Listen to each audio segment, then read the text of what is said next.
Welcome to day 114 of 66 and 26. We're doing something a little bit unusual today in that we're bridging between two books of the Bible, 1 Samuel and 2 Samuel, although you might remember that initially these were all part of one scroll or one book of the Bible, the book of Samuel. So we're bridging between 1 Samuel 29 and 2 Samuel chapter 2. And it makes sense that these chapters go together because we're seeing the transition between Israel's first king, Saul, and the rise of King David. David had been named king and anointed as king by God through Samuel many years earlier, but now it is time for David to take the throne, to rally all the people of Israel together. In these chapters, we see the death of Saul in battle against the Philistines, and then David and his forces battling it out against Saul's forces for control. Now, as part of these chapters, you're going to notice several place names. Some of those names we don't know exactly where they are because they were not even in existence at the time of Jesus, and they're just part of ancient history. But there are some key landmarks and places that are worth noting. And for that, I'm just going to pull out a topographical map that I have. I really love this map. It helps to understand all these different places of Israel. And one of the places that is mentioned is Jezreel. And the Philistines are battling against the forces of Saul in Jezreel. There's a Jezreel Valley that goes from the area of Haifa.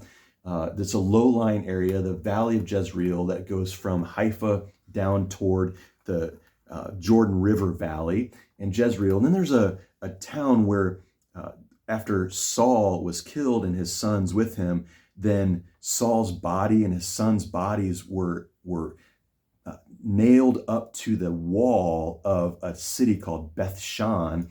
And Beth-shan is right here. It's just south of the Sea of Galilee in northern Israel. You actually can go to Beth-shan today and see much of the ancient city in ruins now as a national park in Israel. It's pretty interesting. But while the forces of Saul were occupied with the Philistines in the north, and the Philistines are normally people who lived along the Mediterranean coast from about Ashdod down to the Gaza Strip here along the Mediterranean coast. While they were occupied there, then there were forces that were coming in also to attack in southern Israel, which is known as the Negev. This is the desert area south of Jerusalem and Bethlehem. Jerusalem on this map is right about here. It's just to the west of the northern edge of the Dead Sea. Bethlehem is just below that. It's another town that's mentioned here, and we know it pretty well from the Bible. And then Hebron. Hebron was the town where David ruled as king initially. So he was named king over the tribe of Judah. Judah included Jerusalem, Bethlehem, and Hebron, this area. And then the tribe of Benjamin, just to the north of that, is actually from where where Saul was from the tribe of Benjamin. And that was the force of Judah and Benjamin fighting it out.